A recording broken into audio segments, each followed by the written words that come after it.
Bonjour, cette vidéo va nous montrer comment utiliser les compteurs pour faire la mesure d'une fréquence à l'aide des fonctions DAC/MX et on va utiliser le signal, la sortie TTL du générateur de fonctions de la carte d'acquisition de National Instrument. Alors en fait, là je vais vous montrer le circuit. Alors ici donc on a notre sortie TTL, une partie est branchée à l'oscilloscope qu'on a juste ici et l'autre partie est directement branchée au niveau du compteur. Donc on a la mise à la terre et on est ici au niveau du compteur 0 au niveau de la gate et on est donc au connecteur PFI 9. Alors je vais simplement regarder l'oscilloscope avec la caméra. Alors pour utiliser les fonctions DAC/MX, alors on va sortir directement notre menu de fonctions DAC/MX juste ici. Alors d'abord on va créer notre voie virtuelle. Un petit peu. Et là, ici, ce qu'on va créer, donc, ici, simplement, c'est pas une sortie numérique, ça va être une entrée de compteur. Et ce qu'on va aller mesurer, c'est des fréquences. Donc, on devrait avoir ici CI fréquence. Alors, on peut venir déterminer plusieurs valeurs. Donc, la méthode de mesure, on va créer, donc, ici, une constante. Donc, on va être au niveau des bases fréquences.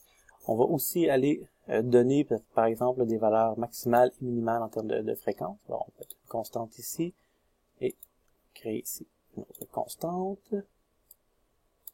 Donc, en termes de valeurs minimales et maximales de fréquence. On va aussi venir ajouter donc notre voie de compteur. Donc, créer ici, on peut même créer un indicateur ou une constante, peu importe. On va créer une constante pour tout avoir. On peut venir choisir ici, donc, nous, on est bien sur le compteur 0. Alors, on va avoir donc la constante au niveau du compteur 0. Donc, on ne pourra pas changer rien sur notre face avant. C'est pas grave, en général, on voudrait probablement avoir ces valeurs-là comme étant des commandes. Et surtout, c'est ce qui nous permet de choisir le compteur comme une commande.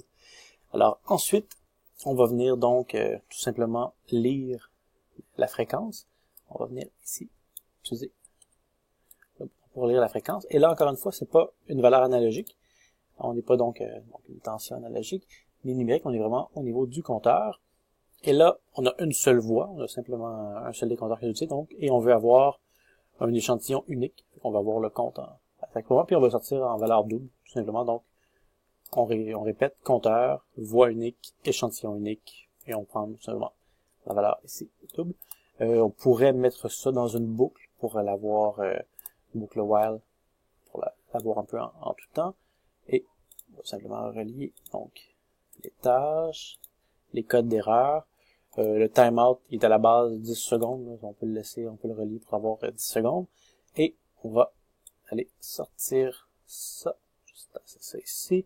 On va tout simplement aussi rajouter donc on arrête la tâche et on supprime la tâche. Alors là, je peux aller ici enlever mes fonctions DAC/MX et on va avoir ça juste ici donc en sortie et le bouton ici ou comme ça. Donc on peut tout simplement créer notre commande pour arrêter la boucle. Et on fait, alors si on a une erreur, on arrête la boucle ou si on enfonce le bouton, on arrête la boucle dans les deux cas. Et ici on va tout simplement arrêter ça et on va faire afficher donc notre valeur de fréquence. Donc créer ici un indicateur. Alors, il ne nous reste plus qu'à vérifier si ça fonctionne. Alors, on va aller à la face avant. Donc, et on va démarrer ici. Et là, on voit une fréquence de 154 Hz. On va aller vérifier sur notre oscilloscope. C'est similaire. Donc, on est à 153.4, 152. Alors, ça varie. C'est vraiment la carte d'acquisition qui donne pas un signal stable en fréquence. Mais on voit que ça fonctionne bien.